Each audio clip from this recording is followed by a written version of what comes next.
নমো তচ্ছা ভগবতো অরহতো সম্মা সম্বুদ্ধচ্ছা। জগৎপূজ্য মহাকারণিক তথাগত সম্যক সম্বুদ্ধ শ্রীচরণে কৃতজ্ঞ প্রণাম নিবেদন করে প্রজ্ঞাপারমিতে অংশগ্রহণকারী সকল উপাসক উপাসিকাগণের নিরোগ দীর্ঘায়ু সুখী জীবন তথা জ্ঞানবিমণ্ডিত জীবন কামনায় শুরু করতে চলেছি আজকের অভিধর্ম এর মধ্যে ধাতু কথা আলোচনা ক্লাস।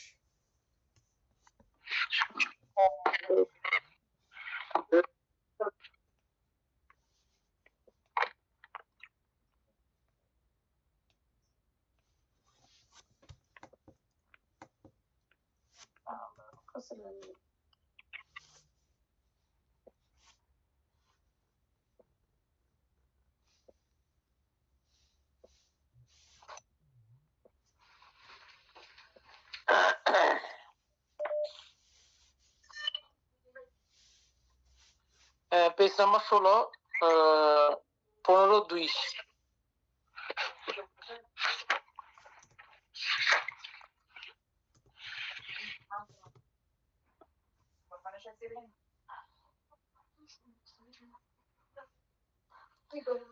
বান্দা কালকের ওই ইয়ার পঞ্চশীল বিখ্যাত আটফর্ম ভিতরে মনে হয় ব্যাকরণ পেজি মনে হয় আগে।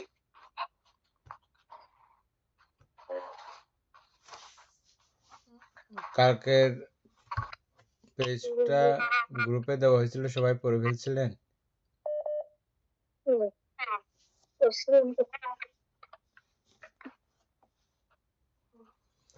আর আলোচনা করার দরকার আছে? হ্যালো,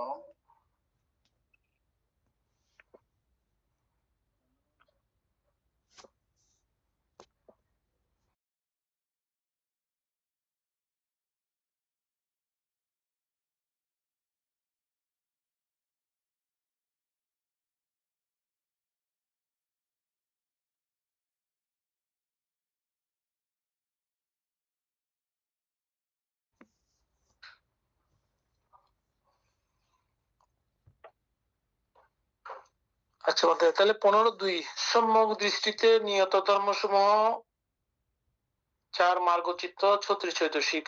আচ্ছা, এটা তো মনে হয় সব বুঝছে, এটা তার ইয়ে হবে না, পড়তে হবে না, আর পড়তে হবে। এই আমাদের উপাসকে কি একটা ইয়ে করছিল যে সুনন্দ বাবু নাকি? হ্যাঁ, এবার তো সুনন্দ বাবু কথা বলছিলাম একটু আগে, ও বুঝছে কিনা। উপাসক বুঝছেন তো না? ও মনে হয় নাই বানতে। আচ্ছা, আই বান তেন ন ফরি যদি ওনারা ইয়ে হইলে আই বসে ফরি পুঁজি মারা বসে আজ একটু সময় নো আছে। হ্যাঁ, অসুবিধা নাই, বুঝলাম এলা ইয়া তো ব্যাগ তো মানে আমি একটু সাইড সেরে সহজ লাগে। হ্যাঁ, উপাসক বানতে আর কি প্রশ্ন আছিল তো নতুন বেসারাইও না খালি তো লাস্ট প্রশ্নর অনুয়া দিও তো আচ্ছা এনে উত্তর কবে লাইলাম তো না এখন কিছু টাকা দেন হতে গেল তো হালিয়া। ঠিক আছে আজকে দাদা হয় কত আজকে 16 পেজ নাম্বার 16 15-2 অবশ্য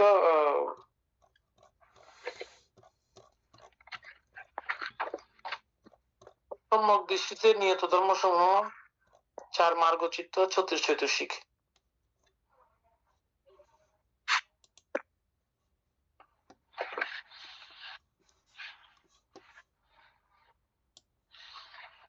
এই চারটে হবে বলতে না মার্গচিত্রের মধ্যে,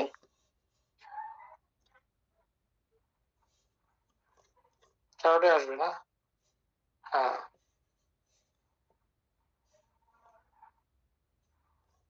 2 নাম্বার না, 2 নাম্বার বলতে সম্যক দৃষ্টিতে নিয়ত ধর্মসমূহ চার মার্গচিত্ত। ঠিক আছে, আসবে তো চারটা থাকবে। হ্যাঁ, আর 36 চৈতসিক। ঠিক আছে, এটা তো ঠিক আছে। বিস্তারিত 3 হচ্ছে অনিয়ত ধর্মসমূহ মধ্যে বিস্তারিত পড়তে হবে না। সেটাই। 3 হচ্ছে অনিয়ত ধর্মসমূহ অর্থাৎ সপ্তমক্ষণ ব্যতীত উপর উল্লেখিত 17 লোকীয় কুশল চিত্ত, 36 বিপাক চিত্ত, 20 ক্রিয়া চিত্ত, 52 চতুর্শিক, 28 রূপ নির্বাণ। এখানে সবগুলো থাকবে। অনিয়ত ধর্মসমূহ সপ্তম ক্ষণ ব্যতীত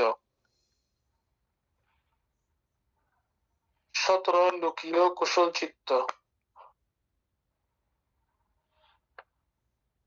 36 বিপাক চিত্ত, 20 ক্রিয়া চিত্ত, 52 চতুর্শিক, 28 রূপ। মানে এটা তোমার একটা ওইটার সাথে মিল আছে না? আমরা আগে পড়ছিলাম যে এটা কি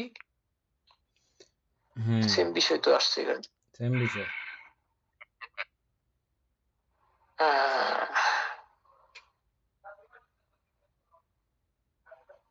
নিয়ত অনিয়ত মনে আছে?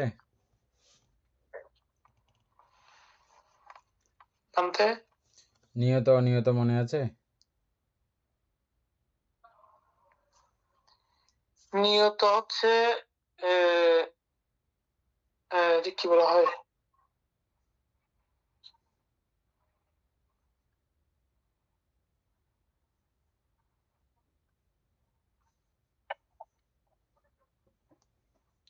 ভুলে গেছি এটা। নিয়ত বলতে সুনিশ্চিত নয় আর কি বলতে, সেটা না? নিয়ত আমরা যে পড়ছিলাম মিথ্যা দৃষ্টি, নিয়ত মিথ্যা দৃষ্টি, অনিয়ত মিথ্যা দৃষ্টি। শুধু বলছিলাম মানে কি একটা বলছে নিয়ত কি বলতেছে না।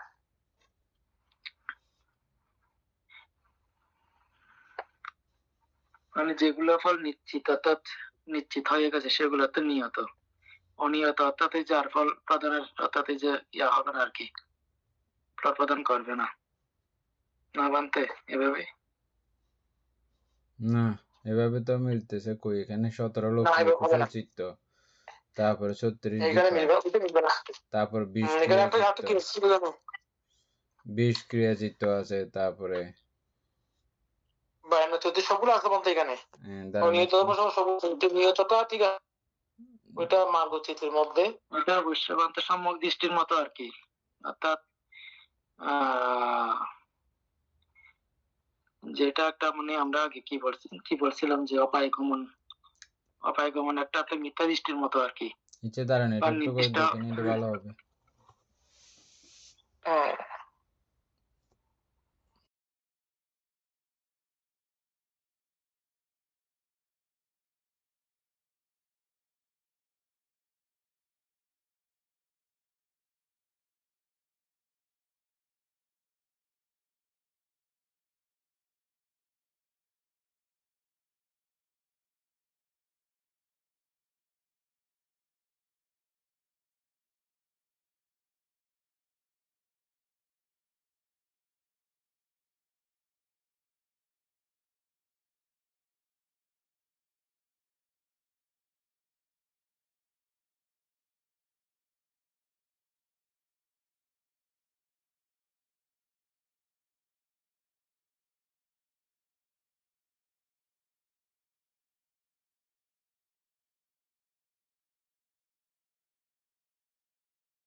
আছে আর কি। আচ্ছা, এখন একটু করে 17 কথা বলবেন না।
উপাসক, এখন দেখেন তো।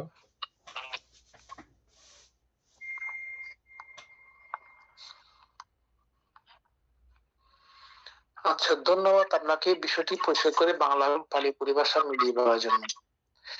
এবার আপনার মূল অভিধর্মের শ্লোক বা পাঠ্যপুস্তকের অজানাটি স্পষ্টভাবে বোঝা যাচ্ছে। অভিধর্মের ধর্ম সংগ্রহী বা অভিধর্ম সংগ্রহ গ্রন্থে পঞ্চস্কন্ধ 12 আয়তন চিত্ত জ্যোতির নির্বাণকে শ্রদ্ধ করা যেসব দেওয়া হয়েছে এটা অবশ্যই পাঠ্যরীতির আলোচনা। আচ্ছা, অনিয়ত ধাম্মা অনিধর্ম সমূহ সপ্তম খন যবন। অভিধর্মে যেসব মানসিক বা বস্তুগত ধর্ম নির্দিষ্ট করে নিয়মে স্থির থাকে না বা পরিস্থিতি ভেদে চিত্তে যুক্ত হয় বা পরিবর্তিত হয় সেগুলোকে অনিয়ত ধর্ম বলা হয়। তার মানে এটা আপনার এটাকে বলা হয় শ্রোতাপত্তি মার্গ ফেরার আগ পর্যন্ত, মানে অনিয়ত ধর্মের মধ্যে না। 52 চৈতসিক মধ্যে কিছু চৈতসিক যেমন করুণা, মুদিতা, কুকুচ্ছা বা অনুশোচনা সব চিত্তে বা সবসময় থাকে না বলে এগুলো অনিয়ত। সপ্তম খন, আমরা যখন কোনো বস্তু বা বিষয় অনুভব করি তখন মন পরপর 7টি যবনক্ষণে কাজ করে। এই সপ্তম বা শেষ যবনক্ষণে কর্ম পুরোপুরি পরিপক্ক বা নির্ধারিত হয়। শ্লোকে সপ্তম ক্ষণ বিস্তৃত বলার অর্থ হলো মানসিক ধর্মের গণনায় নির্দিষ্ট কোনো ক্ষণ বা অবস্থার সূক্ষ্ম ব্যতিক্রম বাদ দিয়ে মূল হিসাবটি নির্ধারণ করা হয়েছে। পরমার্থ ধর্মসমূহের তালিকা। অভিধর্ম অনুসারে জগতের সমস্ত বাস্তবতাকে যে উপাদানগুলোতে গণনা করা হয়েছে 17 লৌকিক কুশচিত্ত। এখন ঠিক আছে, এটা বুঝে গেছে অনিয়ত ধর্মগুলো বুঝে গেছে। হ্যাঁ, অনেক বুঝতে পারছি। এটার মধ্যে হ্যাঁ ঠিক আছে, উপরটা 2 নম্বরটা আমরা দেখলে ঠিক আছে তো এটার মধ্যে নিহত ধর্ম মানে ইয়ের এই কি বলা হয় লোকোত্তর চিত্রগুলো কি শ্রোতাপত্তি থেকে উপরের দিকে চাপটা এখানে লেখা আছে চাপ মার্গ চিত্র সম্যক দৃষ্টিতে নিহত ধর্ম সমূহ ওইটা ওইটা অপায়ের কোন ধর্ম উনি আর গ্রহণ করবেন না, মানে নিচে দিকে যাবে না কিংবা সম্মুখ দৃষ্টি থেকে, যে 2 নম্বরটা আর 3 নম্বরটা এগুলো সবগুলো বানতে এটা আমাদের চিত্রগুলা এই সিস্টারাবিতে এটা আচ্ছা বলতে এখানে নির্বাণ লিখছে কেন তাহলে ও নির্ধর্ম সবে নির্বাণ 28 রূপ নির্বাণ এটা কিছু বেঁকে দিছো? আবার একটু এক লাইন করে পড়ে যান তো।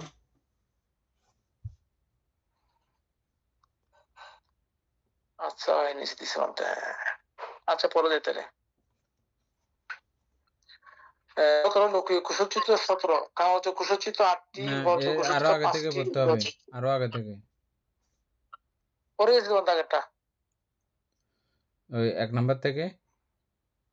হ্যাঁ পড়ছি একটু আগে 1 নাম্বার থেকে 1 নম্বরে পড়ে তো গেছি খেয়াল কর নাই আর পড়বো? হ্যাঁ আবার পড়ার জন্য বলতেছি। ও আচ্ছা 1 নম্বরে বলা আছে অনিয়তা ধাম্মা ও সপ্তম যবন। অনিয়তা ধর্ম বলা হচ্ছে অভিধর্মে যেসব মানসিক বা বস্তুগত ধর্ম নির্দিষ্ট কোন নিয়মে স্থির থাকে না বা পরিস্থিতি ভেদে চিত্তে যুক্ত হয় বা পরিবর্তিত হয় সেগুলোকে অনিয়ত ধর্ম বলা হয়। এগুলো নিয়ত নয়, অনিয়ত। তার মানে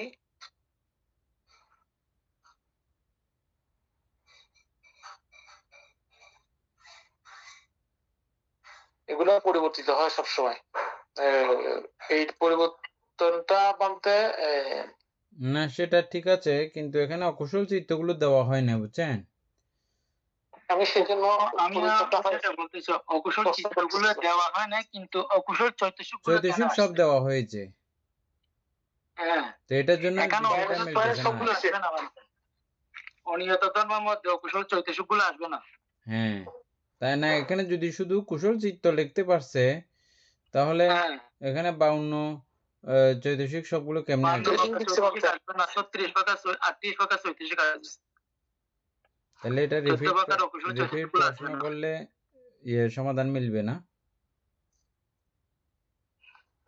এটা মানে আপনি কি বলছেন ওই 17 14 বিভক্ত চিত্ত 20 ক্রিয়া চিত্ত 52 চতুর্থিক নাকি? আচ্ছা এভাবে যেভাবে আছে সেভাবেই বলেছি তো, বুঝছেন না?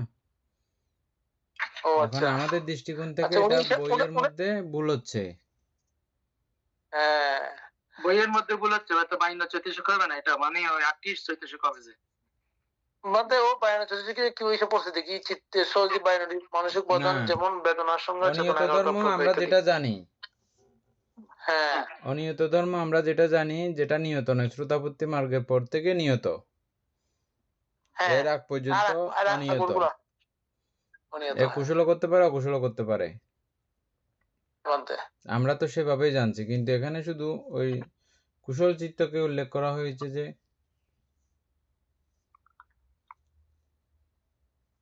কারণ অনিয়ত হলে বাইরে সব ঠিক আছে তো, কিন্তু অকুশলটা আসে নাই কেন?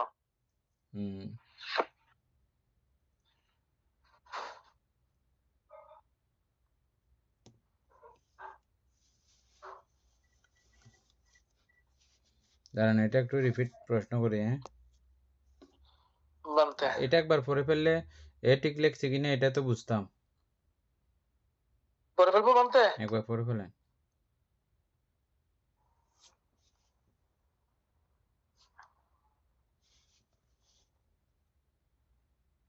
আচ্ছা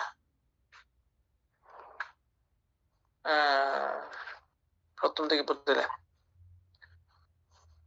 অভিধর্মে যেসব মানসিক বা বস্তুগত ধর্ম নির্দিষ্ট কোনো নিয়মে স্থির থাকে না বা পরিস্থিতি ভেদে চিত্তে যুক্ত হয় বা পরিবর্তিত হয় সেগুলোকে অনিয়ত ধর্ম হয়। 52 চৈতসিকের মধ্যে কিছু চৈতসিক যেমন করুণা, মুদিতা, কুকুচ্ছা বা অনুশোচনা সব চিত্তে বা সবসময় থাকে না বলে এগুলো অনিয়ত।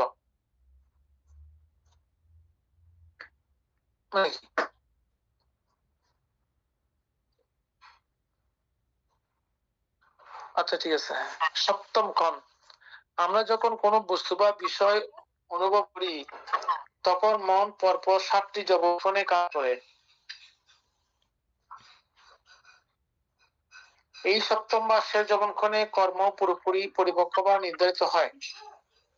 শ্লোকে সপ্তম ক্ষণ ব্যতীত বলার অর্থ হলো মানসিক ধর্মের গণনায় নির্দিষ্ট কোনো ক্ষণ বা অবস্থার সূক্ষ্ম ব্যতিক্রম বাদ দিয়ে মূল হিসেবটি নির্ধারণ করা হয়েছে। শ্লোকে সপ্তম ক্ষণ ব্যতীত বলার অর্থ হলো মানসিক ধর্মের গণনায় নির্দিষ্ট কোনো ক্ষণ বা অবস্থার সূক্ষ্ম ব্যতিক্রম বাদ দিয়ে মূল হিসাবটি নির্ধারণ করা হয়েছে। বাদ দিয়ে কেমন হিসাব করে বলতে এটা? এটা পরমার্থ ধর্ম সমেত হচ্ছে যে আপনার সপ্তম যবনে যখন যায়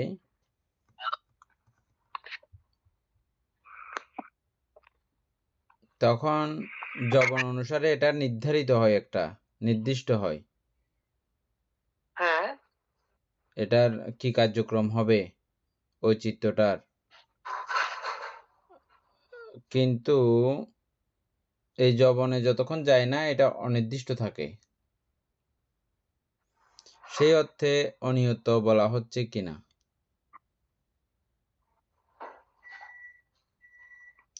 আমরা কতগুলো বিষয় পড়ছিলাম মনে আছে?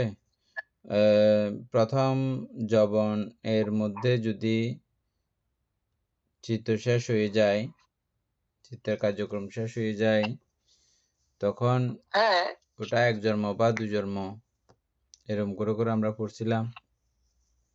প্রশ্নের মতে হ্যাঁ অবশ্যই কর্ম হয়ে যায় দ্বিতীয় জন পর্যন্ত ওগুলা ফল না পারলে। তো এটার একটা নির্দিষ্টতা, ওই বিষয়টাও এখানে একটু করে আসছে।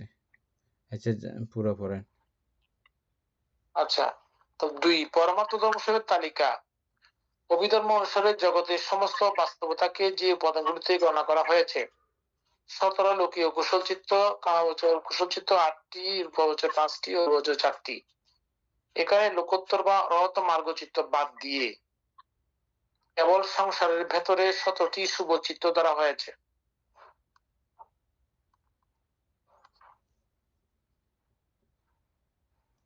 ছত্রিশ বিভাগ চিত্ত পূর্বকৃত কর্মের ফলস্বরূপ উৎপন্ন চিত্ত, কামাবচর 23টি, রূপবচর 5টি ও রূপ 4টি, লোকোত্তর 4টি, 36টি।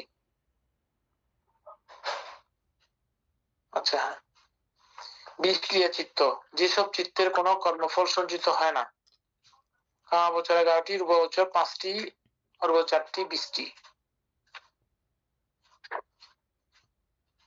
কামাবচরের মধ্যে 11টি, ওদিকে 8টি, 8 3 11টা, ঠিক আছে। বায়ান চতুর্শী চিত্তের সহযোগী বায়ানটি মানসিক উপাদান, যেমন বেদনা, সংজ্ঞা, চেতনা, একাগ্রতা, প্রজ্ঞা ইত্যাদি।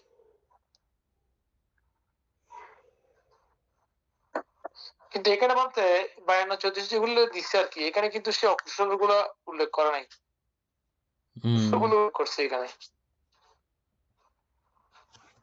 না এটা না এটা ঠিক আছে। 28 রূপ মহাভূত, মাটি, জল, অগ্নি, বায়ু ও উপাদায় রূপ গঠিত মোট 28টি সামাজিক ও ভৌতিক উপাদান। নির্বাণ সমস্ত দুঃখের নিবৃত্তি, অসংস্কৃত পরম শান্তি। 3 এই উপাদানগুলো কিভাবে স্কন্ধ, আয়তন ও ধাতুতে বিভক্ত? উপরিউক্ত চিত্ত চতুর্শিক রূপ ও নির্বাণকে অভিধর্মে মূলত 3টি কাঠামোর ভেতরে ফেলে বিশ্লেষণ বা দেখানো হয়েছে। 5 স্কন্ধ আমাদের সমস্ত শারীরিক ও মানসিক অস্তিত্বকে 5টি স্তূপে ভাগ করা হয়েছে। 28 রূপ বাকিগুলো মধ্যে ঠিক আছে, এগুলো দেখতে হবে না, এগুলো ঠিক আছে। ওইটা ওই মধ্যে যে মূল হচ্ছে যে ওখানে ঠিক করে দিতে ভালো হবে। ওকে বলো যদি ঠিক করে দিতে ভালো হবে। এখানে অকুশলটা আসে নাই কেন, প্রশ্নগুলো হয়তো ঠিক করে দেবে। অনির্ধারণ অকুশল কথা।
উপাসক এটা দেখেন। হ্যাঁ,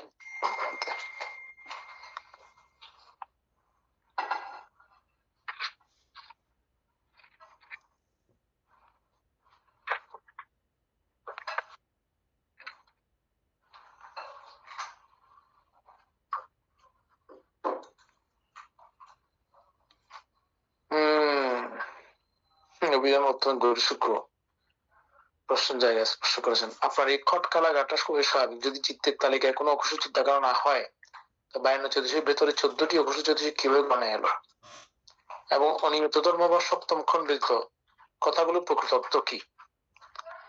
আচ্ছা, অভিধর্ম সংগ্রহ বা অভিধর্মের বিভাগ গণনা গ্রন্থে স্কন্ধ আয়তন ও ধাতু সংগ্রহ অধ্যায়টি এই নিয়ে পরমাত্ম ধর্ম সাজানো হয়েছে। নিচে আপনার প্রশ্নগুলো গাণিতিক ও ব্যাকরণগত নিখুঁত উত্তর দেওয়া হলো। অনিয়ত ধর্মসমূহ কাকে বলে, কেন বলে? কাকে বলে? অভিধর্মের যে মানসিক ধর্মগুলো সর্বদা নির্দিষ্ট কোনো চিত্তের সাথে স্থায়ীভাবে বা বাধ্যতামূলকভাবে জন্মায় না, বরং পরিস্থিতি, আলম্বন বা বিষয়ের উপর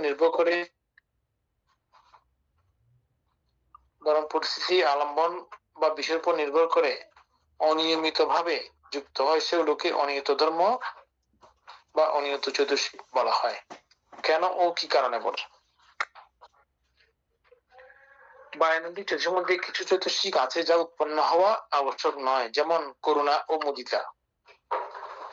আপনি যখনই কোনো কুশলচিত্ত উৎপন্ন করবেন, তখনই যে করুণা বা মুদিতা থাকবে তা নয়। দুঃখী প্রাণী দেখলে তবেই করুণা আসে, সুখী প্রাণী দেখলে মুদিতা, তাই এরা অনিয়ত। ও আচ্ছা, কুকুচ্চা, অনুসূচনা বা মাচ্ছারিয়া, কৃপণতা, এগুলো অকুশল চৈতসিক, কিন্তু সব অকুশল চিত্তে থাকে না, কেবল বিশেষ অকুশল ভাব এলে যুক্ত হয়।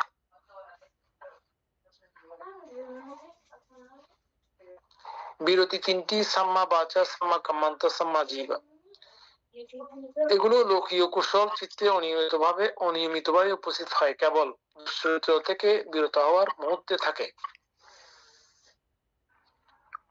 আচ্ছা, নিয়ত যা অবশ্যই থাকবে এবং অনিয়ত যা ক্ষেত্রে বেশি আসবে, এই পার্থক্যের কারণে অভিধর্মে এদের অনিয়ত ধর্ম বলা হয়। দুই, অকুশল চিত্ত না দেখিও 52 চতুর্শিকের সব অকুশল সহ কিভাবে এলো? এটি আপনার মূল প্রশ্ন। অভিধর্মের পরিভাষায় একে বলা হয় পরমাত্ম ধর্মের পরিপূর্ণ সংগ্রহ। অভিধর্মে যখন 5 স্কন্ধ বা 18 ধাতু গঠন করা হয়, তখন মূলনীতি হলো জগতের একটি পরমাত্ম ধর্ম যেন বাদ না পড়ে। এখন হিসাবটি দেখুন। এক, চৈতসিক, এখানে কোনো বাছাই ছাড়া সম্পূর্ণ 52টি চতুর্শিককেই গ্রহণ করা হয়েছে। যেহেতু 52 চতুর্শিকের ভিতরে 7টি সর্বচিত্ত সাধারণ, 6টি প্রকীর্ণ, 14টি অকুশল ও 25টি শোভন চতুর্শিক রয়েছে, তবে 14টি অকুশল চৈতসিক সরাসরি 52 চৈতসিক পদের ভেতরেই সংস্কার, স্কন্ধ, ধর্মায়তন, ধর্মধাতু হিসেবে গণনায় চলে এসেছে। চিত্ত, চিত্তের বেলায় অকুশল চিত্তকে আলাদা করে বিজ্ঞান স্কন্ধ কেন রাখা হয়নি? কারণ বিজ্ঞান স্কন্ধ বা মনায়তন বলতে বোঝায় যে কোনো চিত্তের মূল জানার ক্ষমতা, কুশল অকুশল, বিপাক বা ক্রিয়া। চিত্তের নাম যাই হোক না কেন, পরমাত্ম বিচারে চিত্তের ধর্ম একটাই, বিষয়কে জানা। গ্রন্থে যখন 17 লোকীয় কুশল, 36 বিপাক, 20 ক্রিয়া, 73টি চিত্ত হয়, তখন অকুশল চিত্তগুলোকে বাদ দেওয়ার কারণ অকুশল চিত্তে যে উপাদানগুলো কাজ করে লোক দোষ মোহ, সেগুলো ইতিমধ্যে 52 চতুর্শিকের অকুশল চতুর্শিক অংশের মধ্যে গণনায় চলে এসেছে। হ্যাঁ, চলে আসছে, সেজন্য একেবারে। তাহলে কুশলটা উল্লেখ করার কারণ কি ছিল? এটা দিয়ে তো আমরা বেজালে পড়ে গেছি না, বলতে এটা দিয়ে আমরা বেজালে পড়ে গেছি না। অকুশল চিত্ত, যদি অকুশল চিত্ত অকুশল চৈতসিক দুটোকেই পরমাত্ম একেবারে, মানে কুশল চিত্তগুলো না দিয়ে পুরো একেবারে চৈতসিক দিলে হয়ে যেত আর কি, মানে ওগুলোর মধ্যে সবগুলো চলে আসতো। না, কিছু একটা লেখছে এখানে, আমরা বুঝতেছি না যে 17টা লেখার পিছনে কারণ আছে এখানে।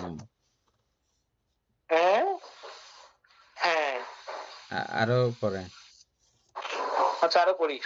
যদি অকুশল চিত্ত ও অকুশল চৈতসিক দুটোকেই পরমার্থভাবে ভিন্ন স্কন্ধে বিশদ করা হতো, তবে গণনায় দ্বৈততা তৈরি হতো।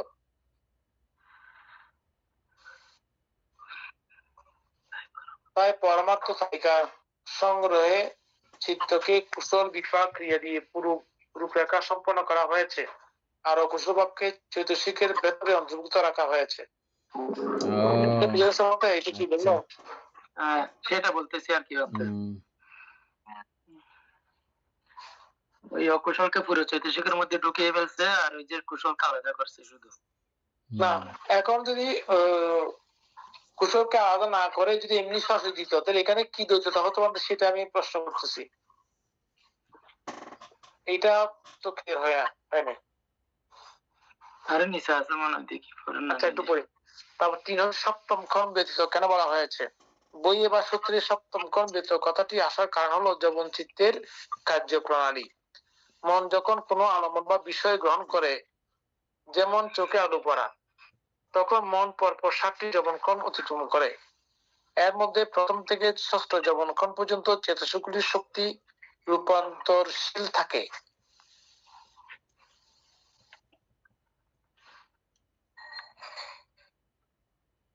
প্রথম থেকে 6ষ্ঠ যবনক্ষণ পর্যন্ত চেতসগুলির শক্তি রূপান্তরশীল থাকে, কিন্তু 7ম যবনক্ষণে গিয়ে কর্মটি চূড়ান্ত রূপ নেয় এবং তা তদালম্বন বা বিপাকে গড়ায়। মানতে এটা পঞ্চম পর্যন্ত। হ্যাঁ, এই তো প্রশ্ন, এটা বলেছে। হ্যাঁ, সেই জন্য প্রশ্ন করছিলাম মন্তান, কারণ সপ্তমে গীত তো কমে যাবে যে আরো।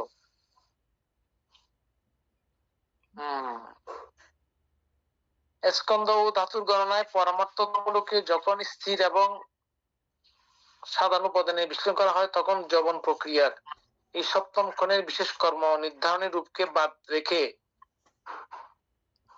কেবল পরমার্থ স্বভাবকে হিসাবের মধ্যে ধরা হয়। বইয়ের মূল কাঠামো সার সংক্ষেপ তার মিলে তো আমরা পারতেছি, কিন্তু কথা হচ্ছে। আচ্ছা, এটা দেখেন লাস্টেরটা পড়েন, এটাতে অনেক সময় সামারি পড়লে ইয়া হয়ে মূল কথা, মূল কথা অকুশল চিত্তে নিজস্ব কোনো চিত্ত পদার্থ নেই। অকুশল চিত্তের নিজস্ব কোনো চিত্ত পদার্থ নেই। এটা তো আজকে আমরা নতুন করে জানছি যে, হ্যাঁ বলতে এটা তো আমরা আজকে নতুন করে জানছি যে চিত্ত পদার্থ আগে নাই। পাইনি। হ্যাঁ, একটু করে বুঝিনি বলতে, চিত্ত একটাই, কিন্তু তার সাথে যখন 14টি অকুশল চৈতসিক, ও আচ্ছা ঠিক এই তো এটা জানছিলাম আগে, চৈতসিক লোভ দেশ মোহ ইত্যাদি যুক্ত হয়, কারণ চিত্ত তো আমরা জানি স্বচ্ছ, তাই না বলতে? ওইটা তো আলাদা করে অকুশল আর কুশলের মধ্যেই থাকে না।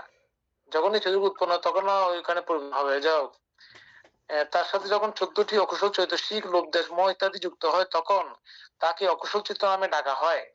যেহেতু 14টি অকুশল চৈতসিককে সংস্কার স্কন্ধে পুরোপুরি গণনা করে ফেলা হয়েছে, তাই চিত্তের তালিকায় অকুশল চিত্তকে আলাদা করে দেখানোর প্রয়োজন পড়েনি।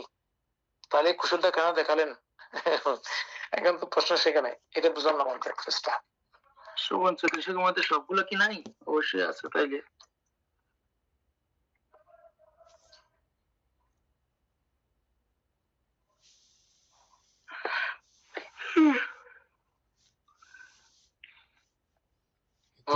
যাই হোক, এটা নিয়ে তখন পড়ে থাকার আর দরকার নাই, 2-3বার ট্রাই করে ফেলছি। বইয়ে ভুল হয় নাই এটা বলতেছে, বইয়ে ঠিক আছে।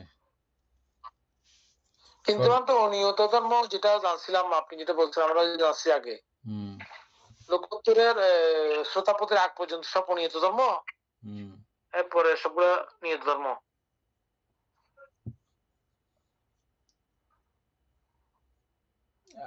যার কারণে তো আরো এখানে ইয়ে আছে, আমি এটা পরে আবার একটু ইয়ে করবো, দেখবো। হ্যাঁ হ্যাঁ বলতে পারে, ঠিক আছে, আমরা কাল করতে হবে। তারপরে যেমন সুকুমার বাবু বলেন তো, বিষক্রিয়া চিত্ত এখানে আসছে পুরা। হ্যাঁ বলতে, তারপর অনিয়ত হইলে বিষক্রিয়া চিত্ত যে আসলো। হ্যাঁ, না সেটাই তো, তাই আছে। আমি একটু এখানে পাইছি জি, একটু করে এটা পড়বো, মানে 2-3 লাইন আর কি। সংক্ষেপে কি কি বোঝাচ্ছে আর কি অনিয়ত ধর্মগুলো? অর্থাৎ সংক্ষেপে অর্থাৎ সহজ কথা আর কি, যে চিত্ত, চৈতসিক ও রূপগুলো নির্দিষ্ট কোনো অপায়গমন বা মিথ্যা দৃষ্টির মতো বা নির্দিষ্ট মার্গফল লাভের সম্যক দৃষ্টির মতো জন্য আবশ্যিকভাবে নির্ধারিত নয় এবং কার্যকারণ ও পরিস্থিতির উপর নির্ভর ভিত্তি করে পরিবর্তিত হয়, সেগুলোই হলো অনিয়ত ধর্ম।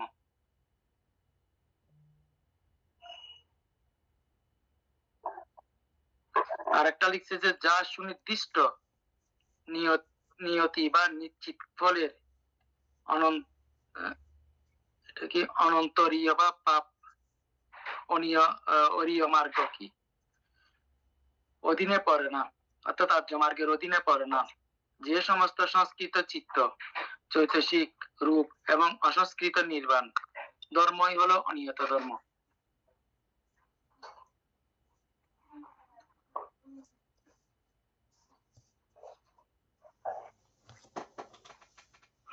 তাইলে আমরা ভালো করে এখনো নিয়ত ধর্মটা এখনো হয়নি, অনিয়ত ধর্ম কমপ্লিট হয়নি না।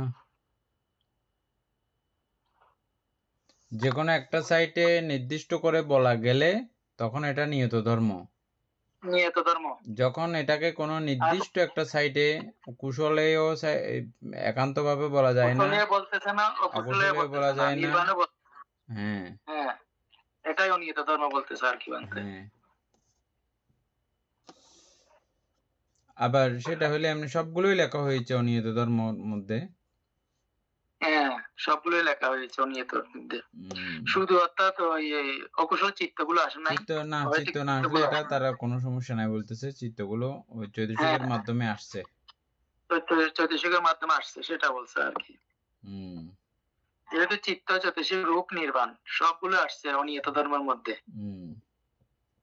মানে কুশলের সাইটেও না অকুশলের নির্দিষ্ট কোনো একটা সাইট নিয়ে বলতেছে না আর কি অনিয়ত ধর্ম। আচ্ছা ঠিক আছে, এটা থাকুক, এটা আমি আবার পরে দেখব। তারপরে 16 1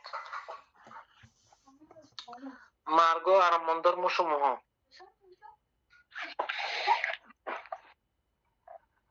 1 মনোধারাবর্তন চিত্ত, 4 জ্ঞান সম্প্রযুক্ত মহৎগত কুশল চিত্ত, 4 জ্ঞান সম্প্রযুক্ত মহৎগত ক্রিয়া চিত্ত,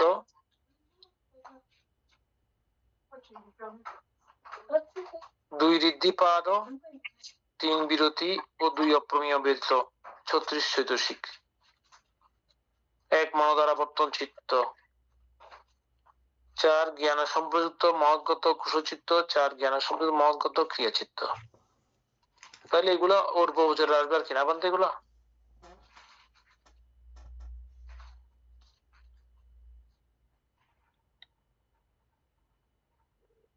দুই ঋদ্ধিপাত, 3 বিরতি।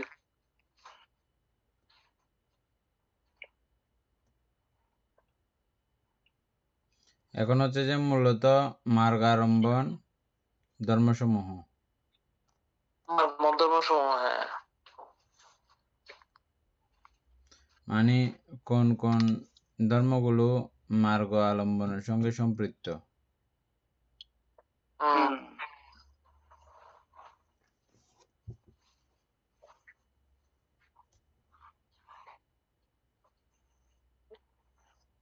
তাহলে মনোধারাবর্তন চিত্ত, আর 4 জ্ঞান সম্প্রযুক্ত মহৎগত কুশল চিত্ত, 4 জ্ঞান সম্প্রযুক্ত মহৎগত ক্রিয়া,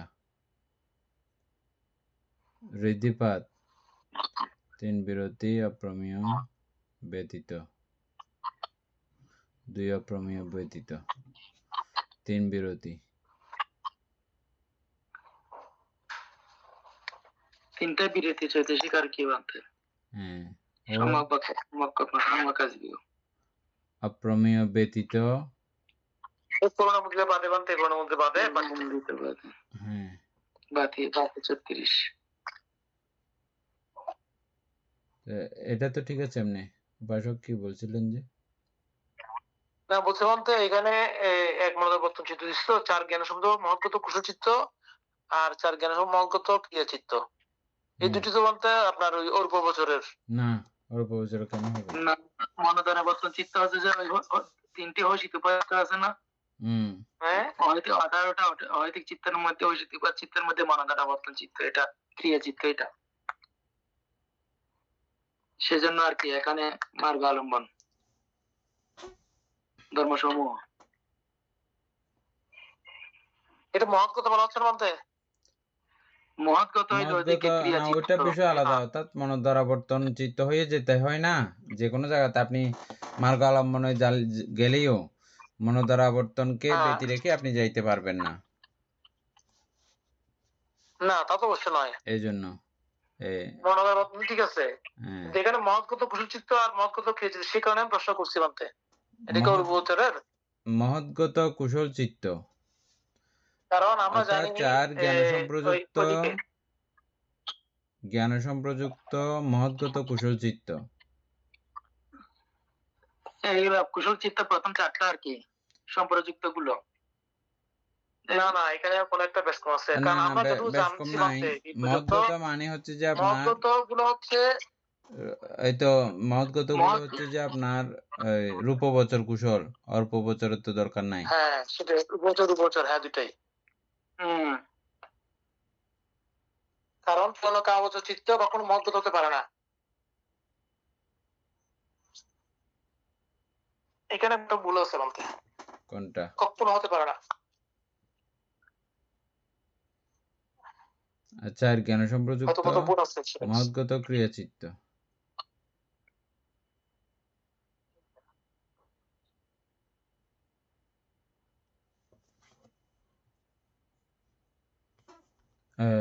মহৎগত, তাহলে এখানে সরাসরি ওই বিষয়টাকে মহৎগত হিসেবে ধরে নেওয়া হচ্ছে, কিন্তু এর মধ্যে আমরা দেখে নিলে ভালো হবে। অর্থাৎ লোকে এইভাবে যাক, মহৎগত হইলে তো কুশল চিত্ত হলে 9টা হবে, 4টা তো আসবে না। হ্যাঁ, প্রশ্ন করছিস তো আমি, সেই কারণে সবগুলো মিলে গড়বড় হয়ে গেছে পুরোটা।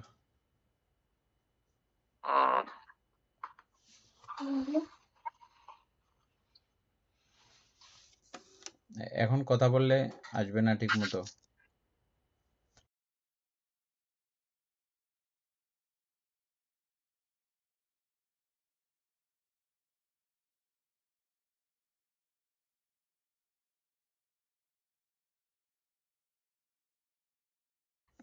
এখন একটু অপেক্ষা করেন, অপেক্ষা করেন।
দর্শক দেখেন,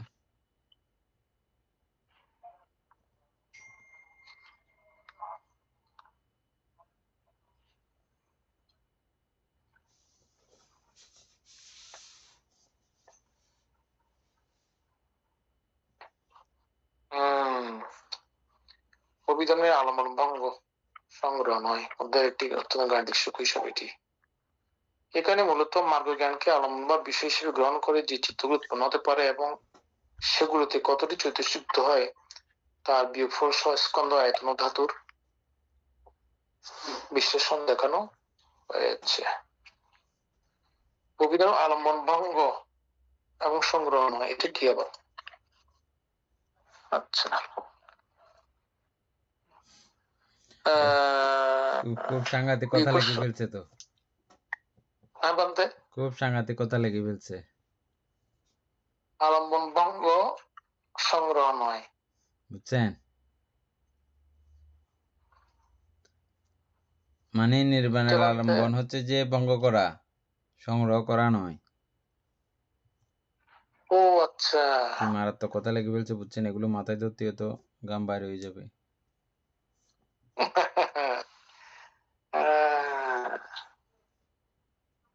অভিধর্মে ঠিক কথা বলতে, হ্যাঁ শিখতে আপনি সুন্দর ধরেছেন বলতে। আমিও তো চিন্তা করছি এটা কি লিখছি। অভিধর্মে আলম্বন ভঙ্গ, ঠিক।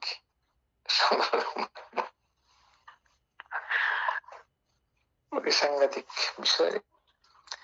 এখানে মূলত মার্গ জ্ঞানকে আলম্বন বা বিশেষ গ্রহণ করে যে চিত্ত উৎপন্ন হতে পারে এবং সেগুলিতে কতটি যুক্ত হয় তা বিয়োগফল সহ স্কন্ধ আয়তন ও ধাতুর বিষয় করা হয়েছে। নিচে সেটি ধাপে ধাপে এবং সহজ নিয়ে ব্যাখ্যা করা হলো। মার্গ আলম্বন ধর্মসমূহ। মার্গ আলম্বন ধর্ম বলতে বোঝায় যেসব চিত্ত বা চৈতসিক মার্গ জ্ঞান শ্রোতাপতি, সকেতগামী, অনাগামী অরত মার্গকে বিষয় বা আলম্বন হিসেবে গ্রহণ করে চিন্তা করতে পারে। আচ্ছা, অভিধর্ম অনুযায়ী মার্গ জ্ঞানকে বিষয়ে বানাতে পারে এমন চিত্ত মোট 9টি। একটি মনোদ্বারা বর্তন চিত্ত, মনোদ্বার ভিত্তিতে বিষয় গ্রহণকারী চিত্ত। 4টি জ্ঞান সংযুক্ত মহৎগত কামাবচর কুশল চিত্ত। এই তো, এটা বইয়ে ওই শব্দটা ভুল দিয়েছে যে। আমি বললাম তো বানতে কামাবচর কুশল চিত্ত গুলো হবে যে জ্ঞানের সম্প্রযুক্ত গুলো আর কি, প্রথম 4টা হবে যে। এখানে আমাদের মহৎগত দিল কেন? মহৎগত হচ্ছে এখানে এই উনিও দিছে ভুল করে দিলে। না, উনি ব্যাকেটে ঠিক করছে, বলতে ব্যাকেটে ঠিক করছে। ও আচ্ছা, ব্র্যাকেটে আর কি। হ্যাঁ,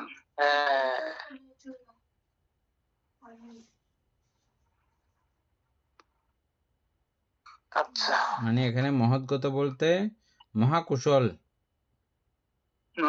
আমরা মহাকুশল পড়ছিলাম না? হ্যাঁ বান্তে মহাকুশল, মহাকুশল ঠিক আছে। 4 জ্ঞান সত্য মহাকুশল চিত্ত, মহৎগত চিত্ত দিয়ে ভুল হয়ে গেছে এখানে। ওই তো বললাম তো, কিছু তো বলেছি এখানে। আচ্ছা, মহাকুশল চিত্তের মধ্যে যেগুলো প্রজ্ঞাযুক্ত, ঠিক আছে। 4টি জ্ঞান সত্য মহৎগত কামগোচর ক্রিয়াচিত্ত, অরহতের প্রজ্ঞাযুক্ত মহাক্রিয়াচিত্ত। আচ্ছা, নোট। বইয়ের পাঠে 4 জ্ঞান সম্পৃক্ত মহৎগত ক্রিয়াচিত্তের জায়গায় যদি 2 বলা হয়ে থাকে তবে তা বিশেষ হিসাব ভেদে কামাবচর বা উর্ববচর ধ্যানের সূক্ষ্ম বিভাজন নির্দেশ করে, তবে মূলনীতি 21। নোট, বইয়ে পাঠে 4 জ্ঞান সংযুক্ত মহৎগত ক্রিয়াচিত্ত এর জায়গায় 2 তো দেয় নাই, তাহলে এটা কেন লিখলো? আচ্ছা, তাহলে এটা আমাদের লাভ নাই। 2 চৈতসিকের হিসাব 38, ঠিক আছে।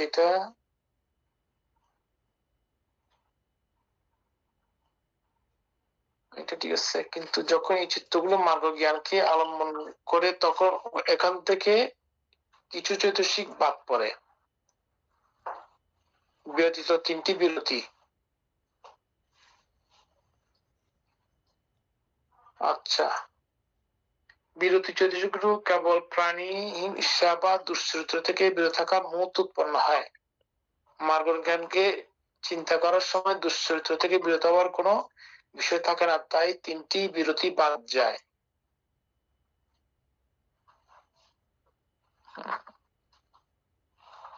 তো ওখানে তো বাদ দেয় নাই বলতে, 3টি বিরতি বাদ দিয়ে তো চতুর্থ হবে না। ব্যতীত 2টি অপ্রমেয়, করুণা মুদিতা। কেবল দুঃখী বা সুখী প্রাণীদের আলম্বন করে উৎপন্ন হয়, কিন্তু মার্গ জ্ঞান কোনো প্রাণী নয়, এটি একটি পরমার্থ ধর্ম, তাই কোনো মূলতে বাদ যায়।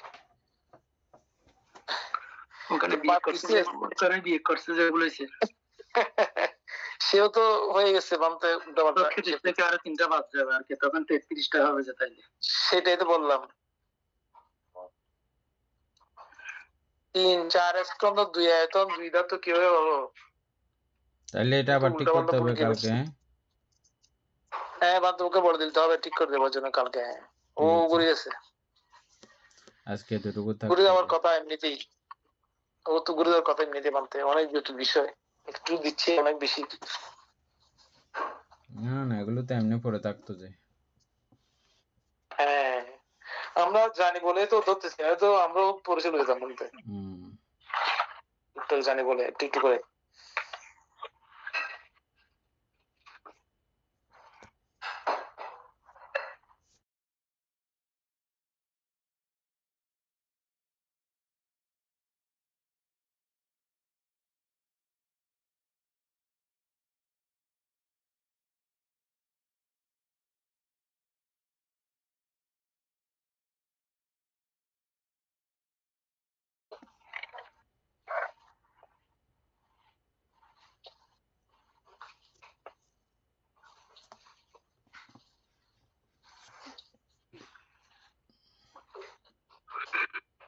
তাহলে আমাকে বাকিগুলো কালকে নিয়ে করবো আর কি আমরা। হ্যাঁ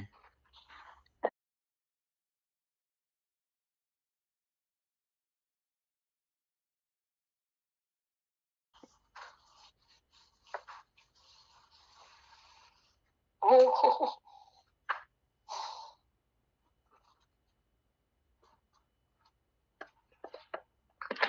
উপাসক আমি পারেছি, এমনি পড়ে দেখে নেবেন।